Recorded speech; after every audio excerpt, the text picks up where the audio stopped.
farming anyway is a way of life.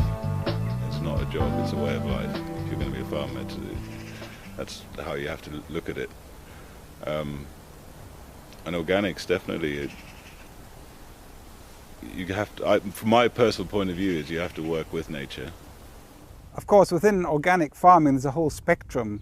You're getting some organic farmers who just see that not using chemicals is the answer, but they're still using the industrial model of inputs and outputs in their head. And then you get fertility, that you have to start seeing the farm as a whole, and there has to be a balance there. And that is one of the main principles of a biodynamic farm, that behind this concept you have that it has to be not bringing in inputs from outside, that you see the whole farm is a kind of whole which has to be in balance, that you have to be able to produce all the feed for your animals off that farm, that they in turn will, if you have the right balance of animals, will produce enough manures of different sorts to maintain and increase the fertility on the farm. And the important in biodynamics is to have the farm as an organism, so the farm is able to produce all its own manure and able to produce its own fertility. What people do here, which is much more efficient, of course, is then to use the clover to feed it to your ruminants, to your cattle, to your sheep, to your cows, and they in return give you manure. It's very important that we all try and go as organic as possible for the health of everyone, and I think to try and reduce the amount of chemicals that we're using, because firstly, if the food is not organic, you're eating a lot of chemicals anyway, and then there's lots of chemicals used to grow that food. So if you can go organic, then it would reduce the damage to the environment that these chemicals and GMO crops cause. And then on top of that, in biodynamic farming, there is the concept of the preparations, which are, I think, enhancing the manure to a way that the manure is able to really support the plant life, for it to support the animals and the people that live on the farm and feed off the farm. So again, you're creating this cycle of health and sustainability by having the cows eating grass that is suitable for them, that is healthy, and then this manure also goes into the vegetable garden. This manure also goes into producing grain and cereals, which then is fed the people through the farm shop. If you grow up with organic food, it's a very whole environment that you grow up in, so everything is affecting that food. And I think that makes you very aware of your environment and what you're bringing in and what you're putting out. So I think to learn to grow organically is vital for how you treat the earth, actually. And I think if you experience the goodness that organics brings into your food, into your environment, then you start to see what else needs to be done around you. So yeah, I think it opens your eyes. Our cows are all kept biodynamically, which means that they're fed with hay and silage from our own farm. All of their food comes from our own farm, and it's all grown organically, and we use biodynamic preparations. The cows have their horns, which we feel is very important for their digestive systems, which is also reflected in the milk, and the milk is more nutritious. They get to be outside all through the year, and in the summer months, spring, summer, autumn, they're out on grass, eating grass, which is the most natural way for a cow.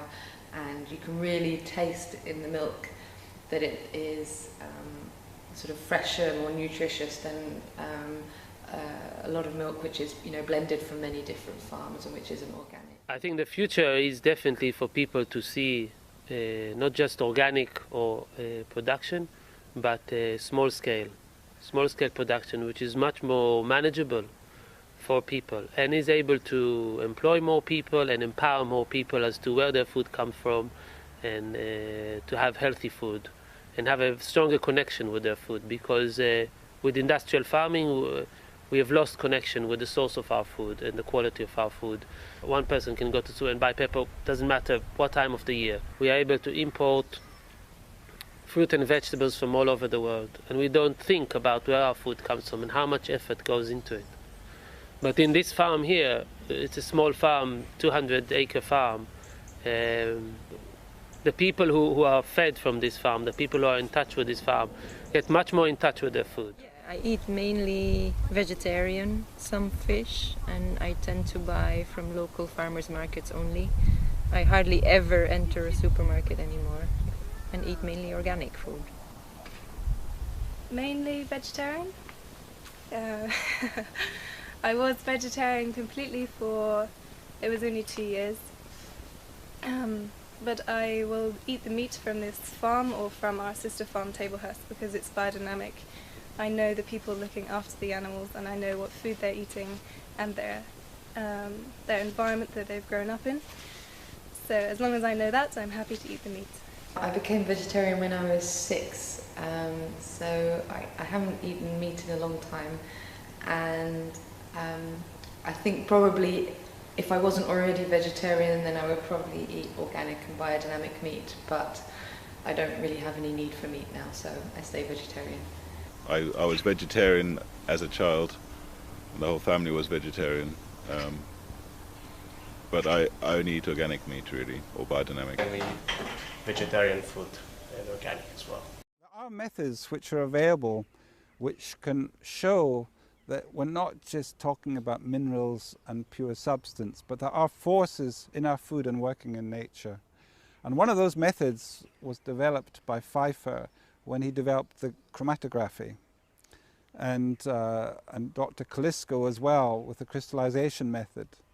And by using that method, you can see other than just the chemical constituents of something, but it actually shows a completely different picture depending on how alive or dead it is, if there are forces in that or not.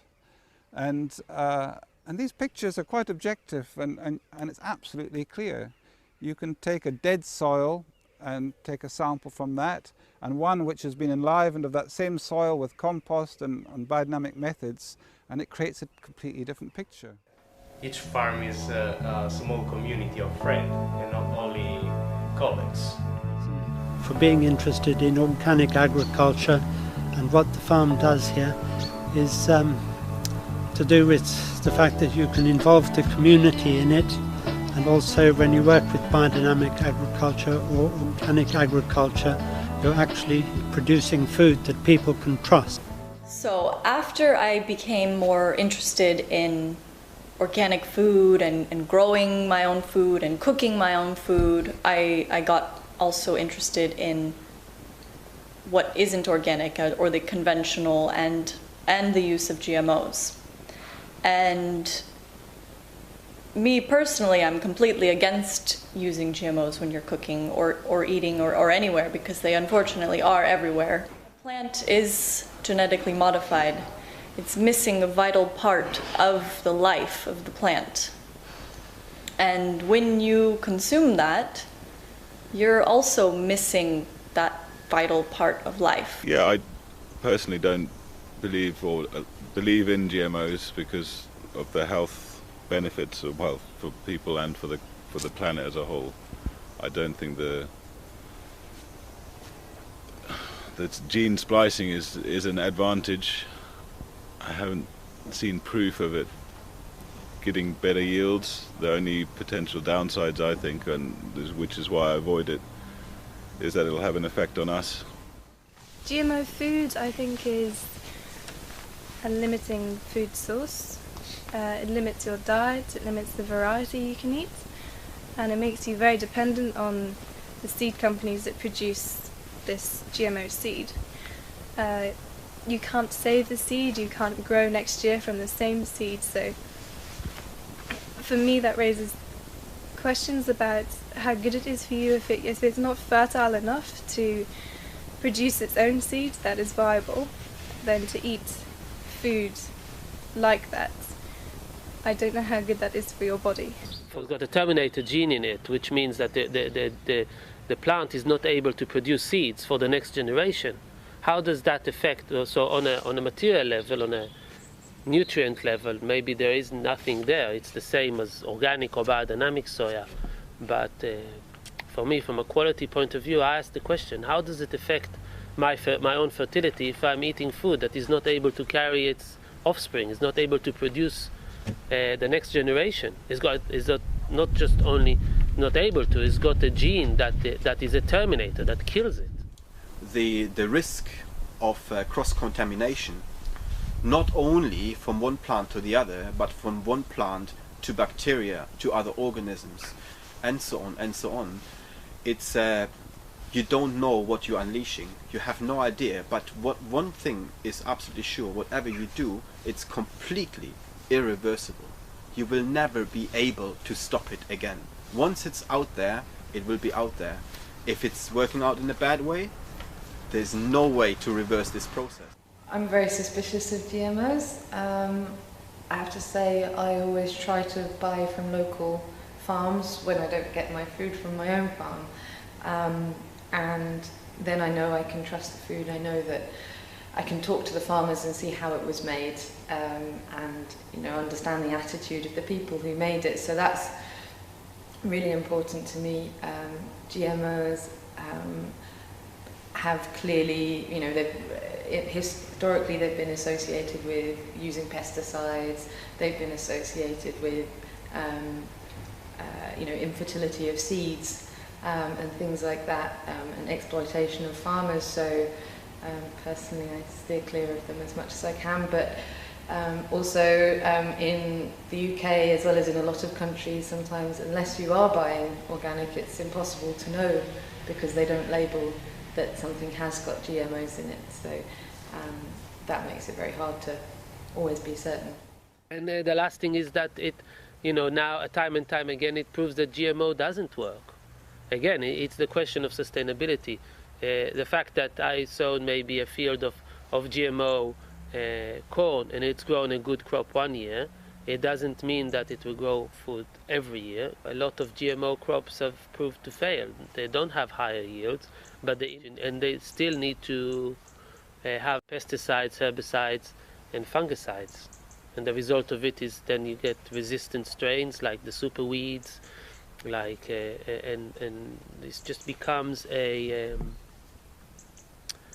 it just becomes an accelerating process. If you get super weeds, then you need to use more poisons, and then the weeds get stronger and stronger, and you're not really solving the problem. The problem is not really solved. While if you create a balanced ecological system and acknowledge the fact that there will be weeds, that there will be pests, that there will be diseases, but to keep it in a balanced way, I think it's much more healthier. The slightest interest in going back to growing your own food or buying from local growers, you should try and do it, because to me that is the future, basically. When you live in a city and you live just with technology all around you, where life is so fast-paced, you actually gradually completely lose your identity, and you completely lose a sense of what life really is about. So for me, the journey of returning back to nature and to working with the soil and with plants every day has just been an amazing journey. Like, I have had so many moments in the last year or a year and a half where I felt so content and so connected, and where I've really been able to feel joy, just being with color, with sounds of nature. There's so much more than just nutrition that you get from living on the land and working with the land every day. So if you have a chance, then I would say try and leave that bubble where you're completely blinded and numbed by technology, and just try and go back to nature wherever you can find it, really. I think it's the only way forward. Small scale growing.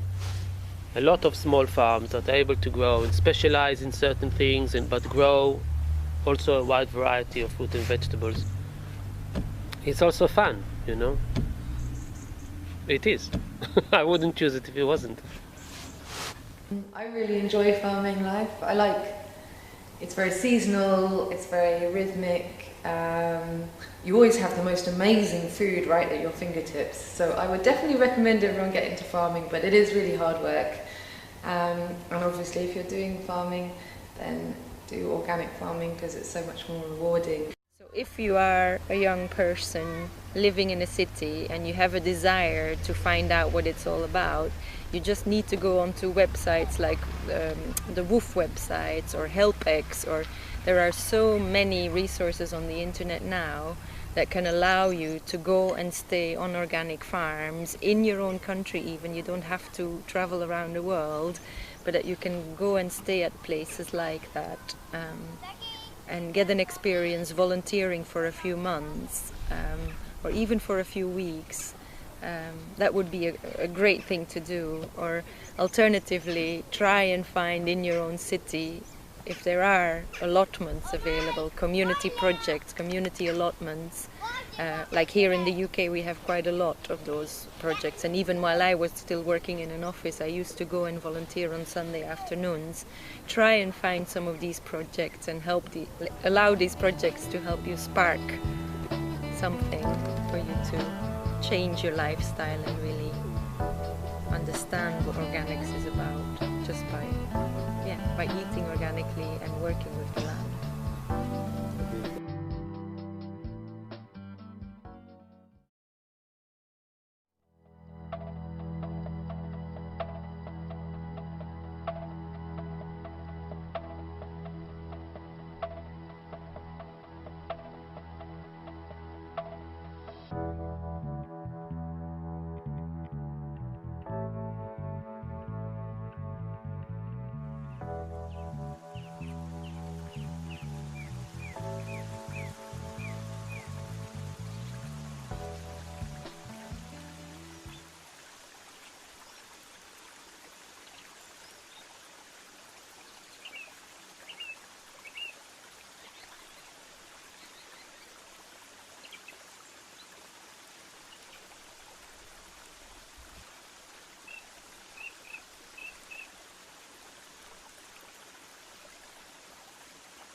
Hi, this is Bart from the NoPod project at nopod.org. Today we're here at Round Earth Organic Farms with Adam Silverstein. Hi, Adam. Hi, Bart. And Adam's going to take us on a tour of his organic farm and teach us some of the tricks that he uses to grow crops without pesticides or fertilizers. Now, most people, when they keep chickens, they may not even have a chicken coop. But if you do build a chicken coop, you can build a roosting pit and you'll get all the manure. Ah, very cool. So Ours is kind of fancy, but it doesn't have to be this fancy. Okay. It could be a lot simpler.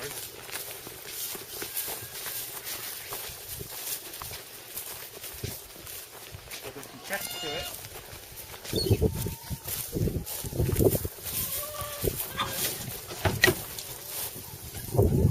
So there's the roosting pit in there.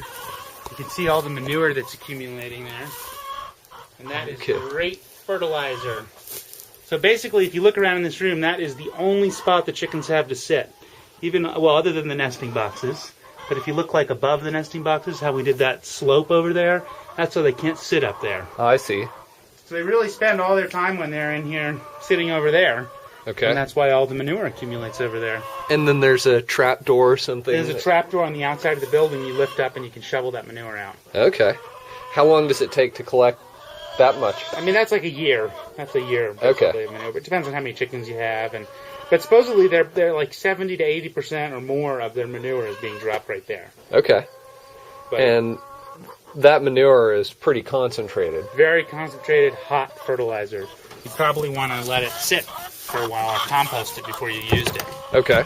And say you composted that for a year, how much coverage would you get out of that much fertilizer? Well, I mean, usually when I'm spreading it, I'm just spreading like a 1/4 inch, on the surface of the soil, or 500 pounds per acre. Okay. Is a ratio, but you don't really use a whole lot of it. So it goes away. It goes a long way. Let's go around back here and see our trap door. Yeah, see the trap door. Okay. Bulging. Look. Yep.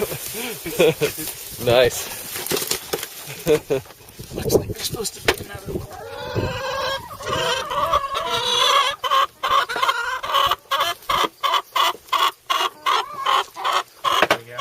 And then they've got a little door that they can get in and out of here, huh? Yeah, they do.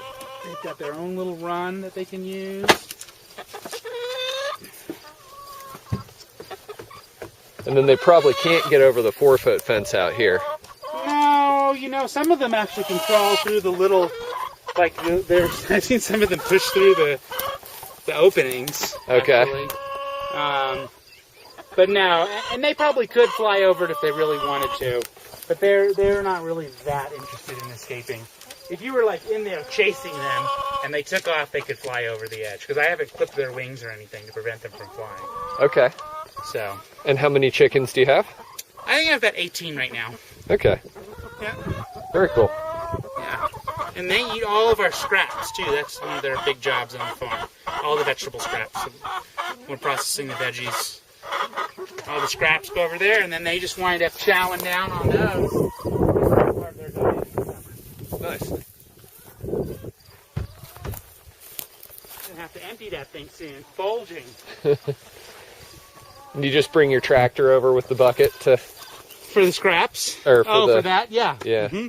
I would probably just load it right in the tractor and then go dump it in a pile and mix it up every once in a while. Nice. Yep. What other things do you use for soil amendments? Chicken manure is really the big one that I've used, and I've also hauled in chicken manure from chicken farms around here. Okay. The Del Mesa people, they sell this composted chicken manure that I bought like 10 years ago. It's just been sitting in a pile. I also have a lot of deer and elk that come through here in the winter, so they're contributing. You can actually see the pellets right there. Oh, yeah. So I leave my veggie crop standing. By the middle of October, we're kind of done with harvest, and the deer and elk start moving down as the hunters move into the high country, and they come down here and they spend a lot of time just chowing down on the remnants of the veggies, Yep. and leaving their fertilizer for us. Very nice. So that's part of it.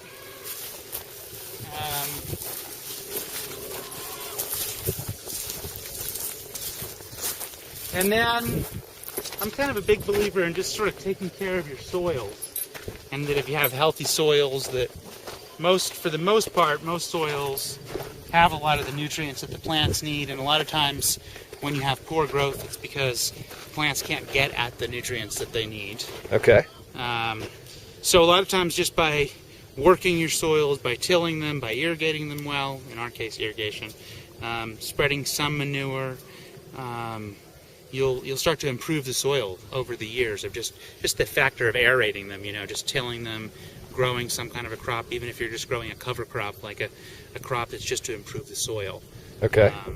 You know, sometimes I'll plant a ryegrass or clover or alfalfa, and then later in the season just mow that down or till that back into the soil. Okay. And that process kind of helps rejuvenate the soils.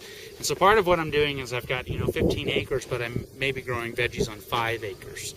And the other acreage each year is either fallow, is unused, or it's got some kind of a cover crop that's growing in it to improve the soils. And I sort of have this slow approach. I'm not real big on fertilizers. I kind of feel like the chemical fertilizers tend to pump things up. They increase the amount of water that the plants uptake and the crop gets bigger, but I don't think it necessarily makes it taste better. And I don't think that if you're not in a hurry, then you get the same kind of yields without the chemical fertilizers. It just takes maybe a little bit longer for the plants to reach maturity. But I think they're healthier. I think sometimes if your plants are growing too fast, they're weak.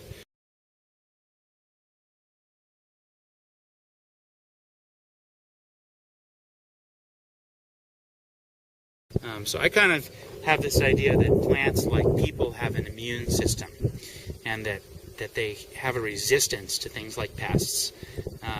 But if they're weak, the pests will have at them. And you see that, I see that in the field, because often the ends of my beds, the far ends, are the part where the pests do the most damage. Now, part of that is the pressure coming from outside the field, but part of it is that the plants that are growing at the ends of the beds are always the weakest, because they get trampled as you walk, cut the corners with the tractor, or they don't get weeded as well, or they don't get watered as well because they're at the edge of the irrigation set. So those plants are weaker to begin with, and then that weakness translates into them having more pressure from pests. Huh. Interesting. Well. I got that from one of my teachers who was really into the whole immune system and human beings, and he kind of had this idea that plants have immunities, and when they're weak, and you definitely see that as plants start to decline, the pests kind of will move in. The other big thing that we're doing out here for pests really is not monocropping. I do have some crops like corn. Maybe we'll have a 1/4 acre of it. But for the most part, what you see is a little patch of this, a row of that. You see some flowers out in the middle of the field that are mostly just grown for the birds that like them. There's a couple of crops that I grow, like dill and cilantro, that I will let go to flower, and those flowers will attract beneficial insects. Okay. But the big thing about having the diversity is just that you're reducing the habitat for the bad insects, for your pests. So if you have 10 acres of corn, and then you have a pest that likes corn, they're just going to flourish in there and go crazy in your corn. But if you just have a little patch, and then you have something else, and you have something else, there's different pests that like each different crop. So you're sort of giving them less territory to move in on. And at least in our climate, a lot of the pests actually, they immigrate in each year. They don't overwinter here. So each year they have to come find you. And if you've just got a little bit of this and a little bit of that, it's harder for them to find you. Very nice. Yeah. And then, of course, you're putting yourself at less risk in terms of failure. If you have one crop that fails out of 25 crops that you're growing, it's not as much of a problem as if you're just growing 2 crops and you lose one of them. So that's another way that diversity helps. So it sounds like diversity is a big part of your strategy all the way around. It is. And also for nutrients, for pests, for diseases, soil diseases. So diversity also plays into rotation, where you're not growing the same crop in the same land over and over again each year. And when you grow the same crop in the same soils, you run into 2 problems. One is the crop uses the same nutrients, and it needs the same fertilizers each year, so it's going to keep sucking that out of the soil. And the second thing is the diseases do overwinter in our soil. So if you get some kind of a fungus disease that's affecting your tomatoes, and then you keep planting tomatoes in that same soil, you're going to have that same disease. So in that case, we're trying to rotate different plants, and we're talking about the different plant families. So tomatoes, peppers, eggplants, and potatoes are all in the same plant family. So they're in the Solanaceae family, and they will all all, because they're in the same family, that means they're going to have the same nutrients that they need and draw from the soil. They're going to have the same pests. They're going to have the same diseases. So for that reason, those crops, I would never plant them in the same spot in the following year, the subsequent year. That makes sense. If I had eggplants in a spot the following year, none of those crops could go in. And there's really only like 5 families of food that we grow for almost all of our food, for the vegetables anyway. There's, the Solanaceae, which I just mentioned. There's the curcubids, which is like cauliflower, I'm sorry, cucumber, squash, winter squash. Those are all curcubids, pumpkins. There's different subspecies, but they're all related. They all have the same pests, same diseases, same nutrient needs.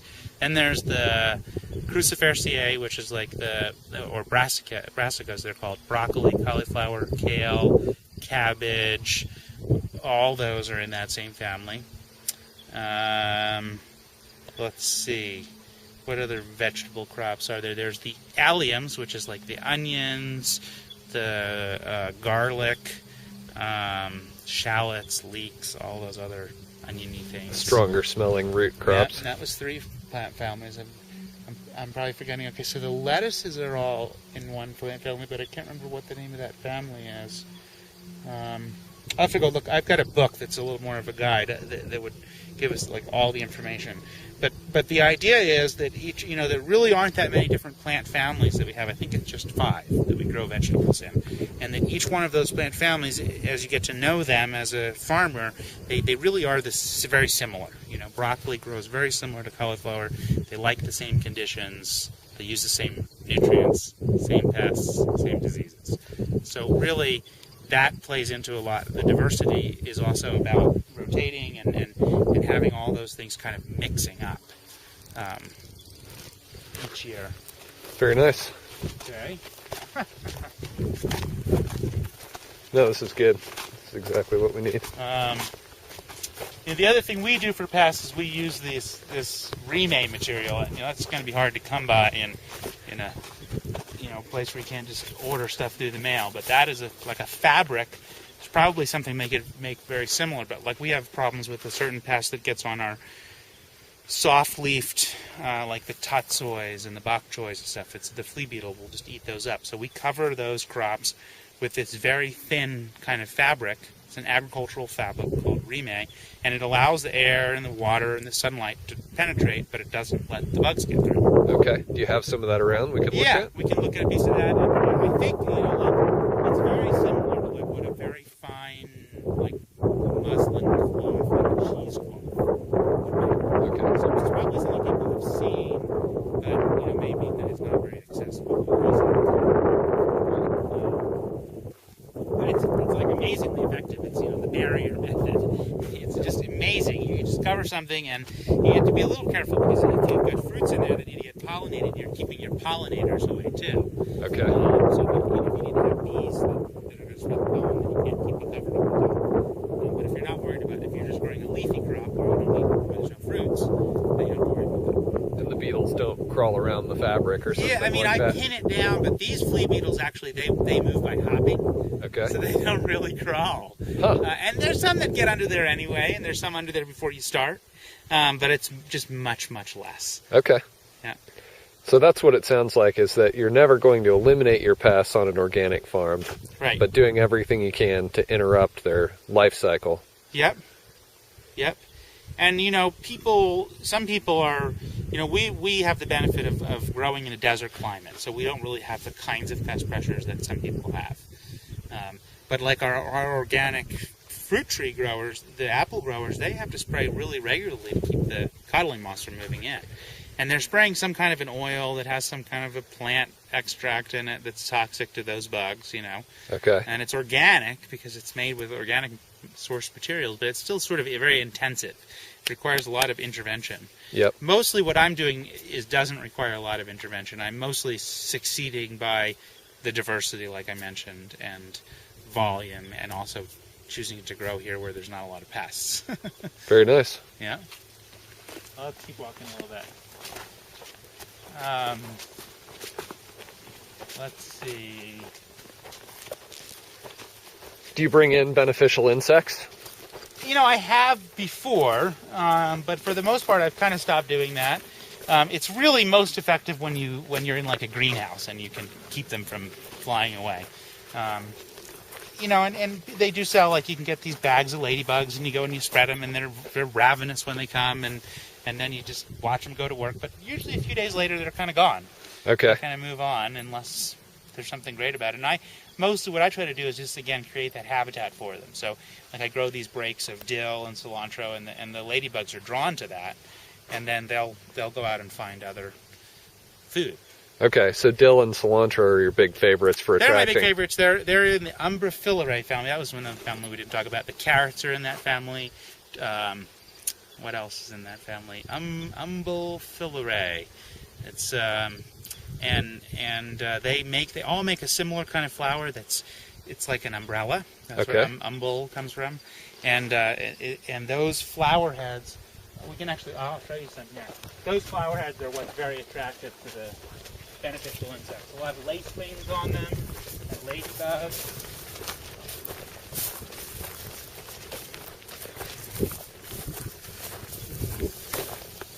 That's dill.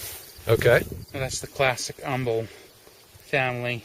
So there's quite a few plants that have that same shaped. Sometimes they're white, sometimes they're yellow, but they always have that kind of open up in a big head like that. These are potatoes here. Okay. And do you plant the dill in with other crops directly? No, it's usually on its own, but what happens is it goes to seed every year. Okay. So every year it kind of just comes up wherever it, and if I don't weed it out, then it's there. Okay. In this case, I specifically left this. I mowed over the tops of most of this potatoes to knock the weeds down, but I didn't mow this because I knew people would want dill for their pickling projects. I see. So, and it was like the only dill I had left in the field. Ah, nice. That worked out. There's some more, but these were some big heads at the time. What do we have growing over here? This is cauliflower. This is some of that crazy purple cauliflower. Oh, nice. A couple heads that didn't get picked in there. Yep. That was a green cauliflower we did this year. And we grew the orange cauliflower and, of course, the white cauliflower. That kind of diversity is more just about people enjoying the different colors than anything else. Because they're all in the same plant family. They all have the same needs and everything. Yep. Cabbages in here. You can see our sprinkler line. Things like broccoli and cabbage and cauliflower all like water. They like to be watered all day long, every day. You can water them. In the heat of the summer here, you'll always see these sections on. The sprinklers are on here. So that's one other thing that happens that works against the diversifying theory, is that because of my different irrigation needs, I've got to kind of clump things together that want the same kind of irrigation. Okay. So I'll clump together these brassicas, even though ideally maybe they would be more separated. You know, these aren't all the brassicas that I have. There's some over there, and there's some out there, so it's not like the whole thing, but there is a big clump of them here, and that's for a reason, because they all like to get watered all the time. And that's probably your most water-intensive type of crop. Mm-hmm. That and like lettuces get watered a lot. Whereas something like a tomato or a squash maybe would prefer, if you didn't water it as much, likes to dry out really between waterings. At the end of the year, people often will just stop irrigating those crops and just let them dry. Okay. So they'll ripen up their fruits more. I see. This is all sort of fallow, but it was planted in crops this year, and then it's just been dug up, and I haven't had a chance to till it down yet. Nice. Got a lot of rocks in our soil. That is always a lot of work on your equipment, and it's a big project in the spring, but the rocks also indicate that we have good mineral content in our soil, because our soils are being formed when there's a lot of volcanic activity in the area. And amazingly enough, if you go down to Hansen Mesa, one mesa below us, there are no rocks. No rocks. Like, none. Like, if they want rocks, they have to come up here and get them. And, you know, around here, you see, you can't quite see them, but there's rock walls on the edge of every field, because people have been pulling rocks out for 100 years, and they're not done. You know, there's still more rocks. And so you've got a much better mineral content than they do down at Hansen Mesa. Yes. Their soil is much more sterile. It's sandier. Yeah. So they have more to do in terms of fertility. Okay. But I just noticed the rocks. That's why I mentioned it. Yep. Because every time you till, you get a bunch of rocks coming up.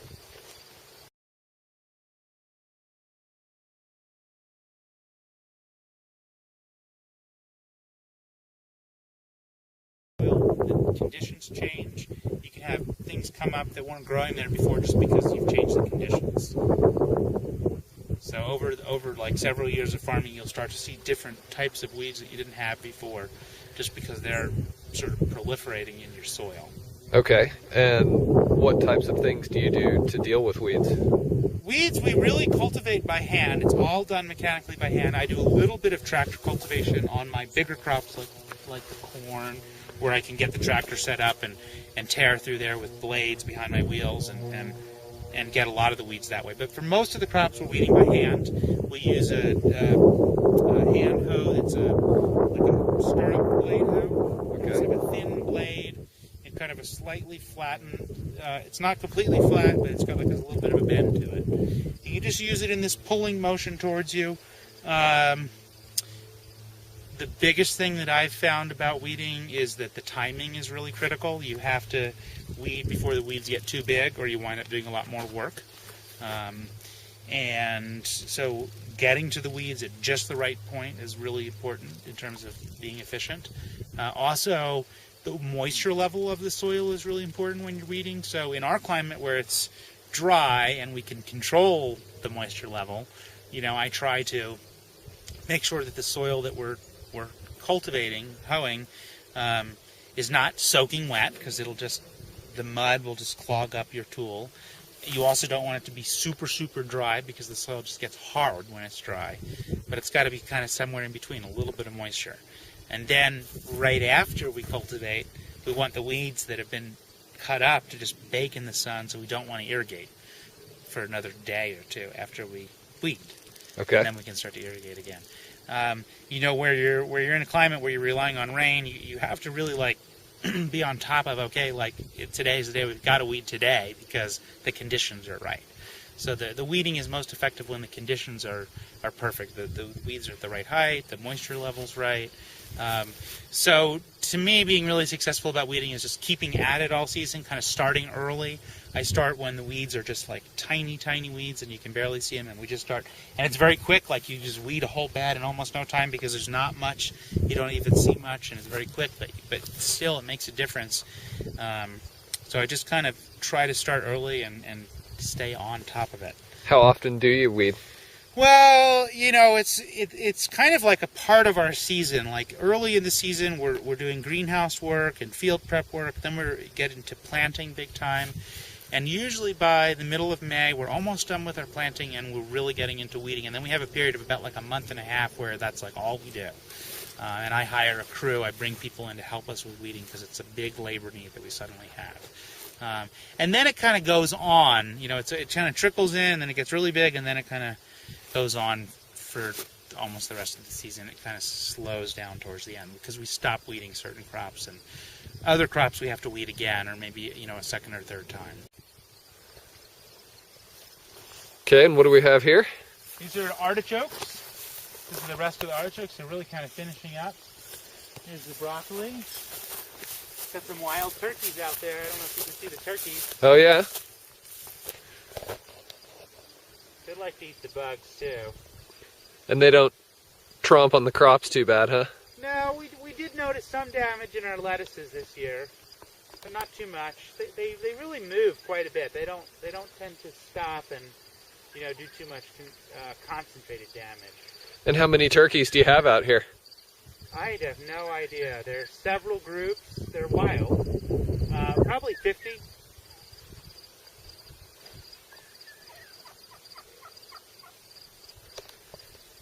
Are there any artichokes? Oh yeah, here are a couple on the plant. You can see the ladybugs all over them. Yeah, was I telling you about that? This is what you see here is really cool. You get the ladybugs that are eating the aphids. And the other thing you get is, I don't see it so much right now, but you get ants that farm the aphids.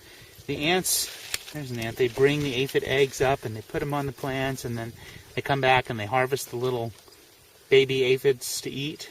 Okay. And then the ladybugs kind of key in on it, and there's a lot of wasps that come in too. And I mean, these plants right now, I think it's just kind of cooled down, so it's slowed down. But in the middle of the summer, it was just like crazy. You could barely walk in here. It was just insects everywhere. And so ladybugs are pretty much your primary beneficial around here, it seems like. They're a big beneficial for sure. Yeah, there are definitely a lot of them in here. There's a lot.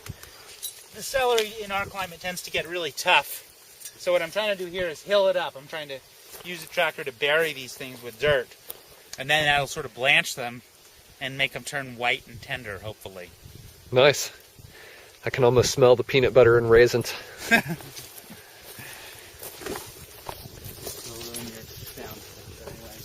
Alright, we're almost at the end here.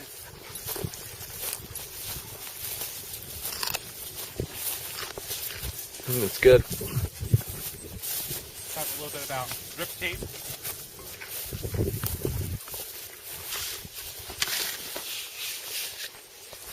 So this whole section here is all being irrigated with this drip tape. And this is like the most efficient way to irrigate. The water's just pushed down into the tube, and there's little holes that are kind of pre-drilled into this seam that allows the water to dribble out. And so for the whole run, there's like a little bit of water dribbling out every 12 inches, and the lines stay on for a long time, like 5 or 6 hours, until it's saturated. It's very efficient. You're not watering, in between the beds. So I've got one row of crop, and then I've got a 5 or 6 foot space, and then another row of crop, and I've just got water going where the crop is. So also less weeding, because you're not watering your weeds. And also a lot of these crops, they don't really like the overhead water as much. They don't like to be watered on their leaves. So anyway, that's drip tape. Irrigation is just a huge thing out here in the desert. So I don't know, it just probably doesn't apply to other places where it rains all the time. But for us, that's a big technological innovation. And so you've got some main pipes, and then you keep branching down, and the drip tape's obviously at the end of the whole chain. Yeah. Yeah, we have a really big 4-inch main pipe that's buried. And then that comes up into these risers every 40 feet. And then on these risers, I can either go with a sprinkler line, where I'll have a sprinkler head every 30 feet, or I can go into a PVC pipe and then go into the drip tapes. Okay, so it goes to PVC up at the other end there? No, the PVC would be down. I could just like this here. Okay. I can go to here, I'll tell you. This would be for drip instead of for I see. sprinklers. Gotcha. And then from the PVC it goes into that drip tape. Okay. Do you have one of the drip tapes starting off from the PVC somewhere? Yeah. Okay. It's hard to see it. Okay. That's what it looks like. Wow. And all I really do is looks like that one wasn't working. It's a very simple system. I drill a hole in the PVC that's slightly smaller than the outside diameter of this tube. Okay. And I cram the tube in there. And then I poke a hole in the drip tape and cram the tube in there. And that's all of my whole technology. And then you just pinch off both ends of the drip tape. Yeah, I just hide it in a knot. Okay. They do make special fittings for all this stuff. They make a special fitting for this part. They make a special fitting for tying off the end. They make a special fitting for this. I just learned this kind of cheap way of doing it, where you don't have to have any fittings. If it works, that's what matters. Great. And at a certain point in the season, you can't check the line anymore. When we first fill it up, we go down, make sure it's not leaking anywhere, make sure there's no tears or whatever. At this point in the season, if I wanted to make sure it was working, I would basically just go to the other end. And if there was water at the other end, I would be pretty confident there'd be water dripping out the whole way. Okay.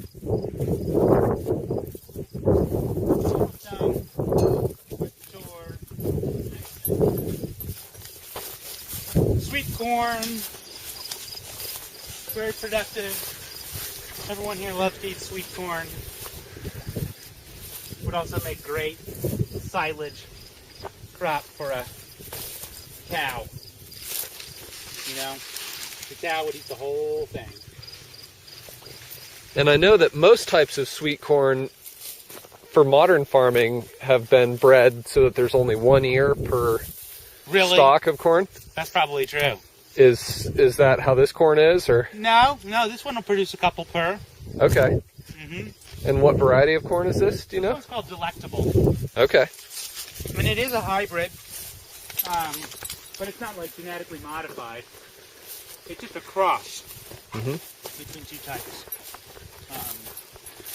Carrots. Oh yeah. Some sunflowers. The sunflowers are really just for selling for cut flowers. I've got a nice fall crop of carrots here. And we're just kind of picking at those. They'll go for a couple weeks, a few weeks maybe. A lot of different varieties. Oops, I'm in your light. Yeah, I'm gonna try and pull one out here. I know, I see you. You might just pull the top. Here you go. Okay. These are the little guys. These are cute. These are the little, like, Thumbelinas. Nice. But some of them are bigger. Just the type. Do you have different varieties in here? Yeah, a lot of different varieties. So, here's my little label. It'll say what the varieties are. Atlas, Danvers, and Nantes. Those are the 3 varieties in this bag. Okay. So each bag's got different varieties. There's the Yellow Sun here. There it is. Oh, pretty. Oh, come on. I need the water, and then they'll come out a little easier. Sometimes we have to bring the pitchfork out, actually, to get these guys out. Nice. Depends on the variety. There you go. Yeah, look at that. That's a healthy looking carrot. Mm-hmm. Lots of carrots still to be picked. There's some basil and scallions. Okay. There's the rest of the beans. Those were highly productive, and we had to just stop picking them because we just kind of ran out of labor. So these are onions. You were showing us one of the onions you just picked here. Yep. It's a and Walla I was Walla. saying that I plant them from little onion transplants. So someone else grows them from seed. They probably start them in the fall. They overwinter them, and then when I buy them in the spring for transplanting, they're just tiny little onion shoots. Nice. And this was like 2,000. Okay. And what is this? Maybe 1/8 of an acre or something? No, like that? not even. No, it would be well about 24 beds per acre, and it was just 2 beds, so like 1/12 of an acre. Okay. Yeah. If that even. Here we've got a bunch of lettuce. Mm-hmm. Is there anything tricky about the lettuce? Well, in our climate, to keep the lettuce tender through the summer, I plant it over and over and over again. Okay. That's the big secret, is just always having a fresh crop. So I have a lot of land here, so I till up a new section and plant a new section of salad about every week in the summer. Okay. Maybe 2 weeks go by at the longest. That's a good trick. And then we'll harvest the lettuce, and then when it's starting to get a little bit too big, we're already ready to move on to the next patch. Okay. And so your greenhouse is mainly for starting stuff? Well, we've got a few. We've got one greenhouse that's heated, and we'll fire that up in the end of February, beginning of March, and that's for growing our long season crops like tomatoes and peppers and eggplants that need a really long growing season, so we have to start those really early. Okay.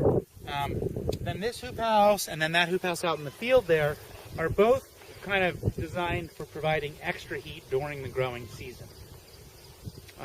So certain crops in our climate, such as melons, do not really ripen up very well because it's so cool here in the evenings. Okay. So by having that plastic layer, even though it's open at the end and open on the sides, it will retain a huge amount of heat.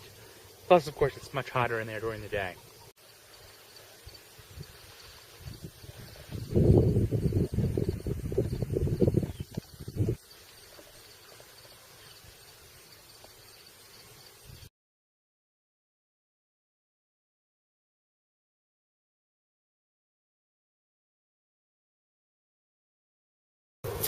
Okay, so you basically just have 2 tractors here on the farm. This is a big tractor for tilling and a little bit of the cultivating, like I said. And this one is the little cultivating tractor. It's a 1949 Alice Chalmers Model G. Got the engine in the back. Okay. Which is a nice feature so that you can see your crops when you're sitting looking at your crops. In the front, we've got these gooseneck sweep blades.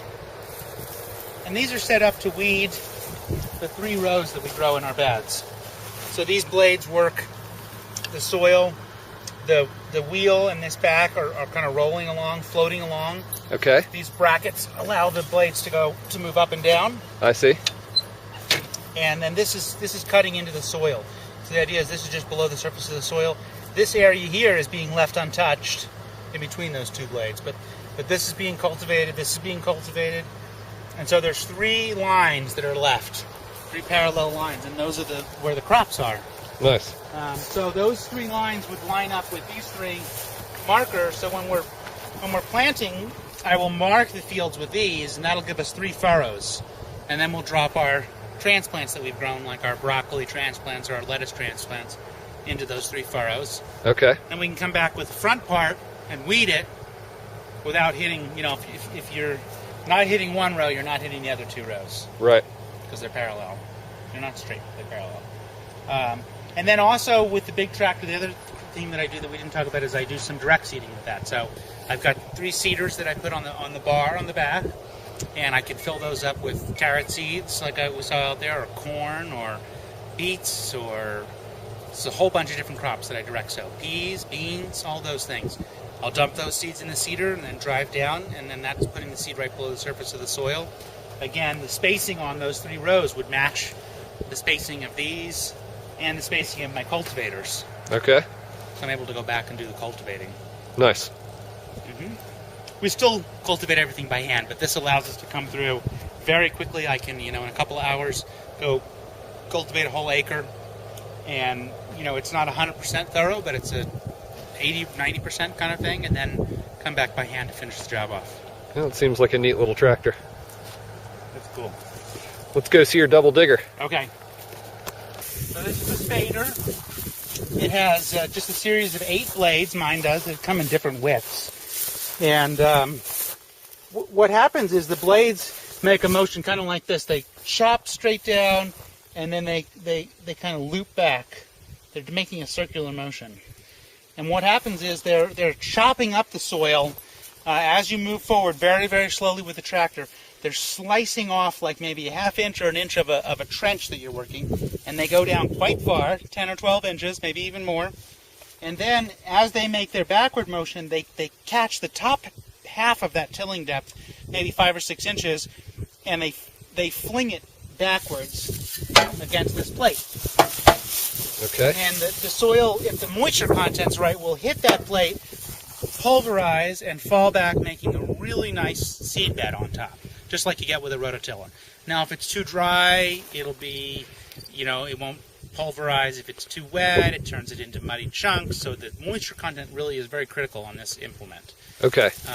But if the conditions are right, what you wind up with is, you wind up with soil that you can stick your arm down to your elbow. It's loose down that far. The bottom half of that tilling depth has been loosened. The top half has been actually blended more. They don't get mixed together. Okay, whereas a rototiller would just mix them. Yeah, it mixes them. And part of what you're doing with the whole thing I was talking about, like the life of the soil and trying to keep your soils healthy, most of the life of your soil is just in those top couple of inches. That's where all the biological activity, where the oxygen is permeating, the worms are doing their cycling up and down. So when you're rototilling or tilling down 8 or 10 inches and you're sort of blending it all up, it's not that you're killing it, but you're losing sort of your concentration of your life. So if you can try to avoid that, it's better. Okay. Good tip. Yeah.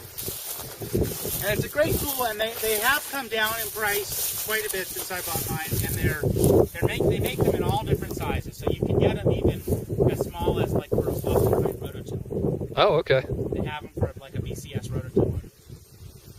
The fancier one, but I could never get its. You can see it's kind of pulled apart. I could never get its chain to work. I got it. I used it for several years, And then one year I spent all this time. I had Jim Harden like manufacture these pieces, these teeth for me, and Okay. I could never get that. It would work, but then it would get stuck. And I finally gave up on it. So I need to actually get a bigger one. This is the one I'm using now. It's pretty small is my main problem with it. You know, I can only hold like 3 or 4 buckets worth, and then I got to drive out there and drive back. Right. The one I'm driving a lot more. But it's chain driven, so it's more reliable. Right. Yeah, sometimes the old technology works better. Yeah.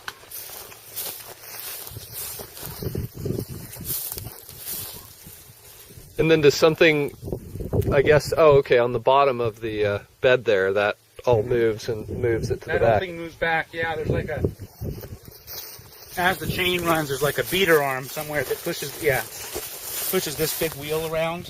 Okay. Just like one notch at a time, and that turns the chain. And is this all driven from the tires? All driven from the tires. Super old technology.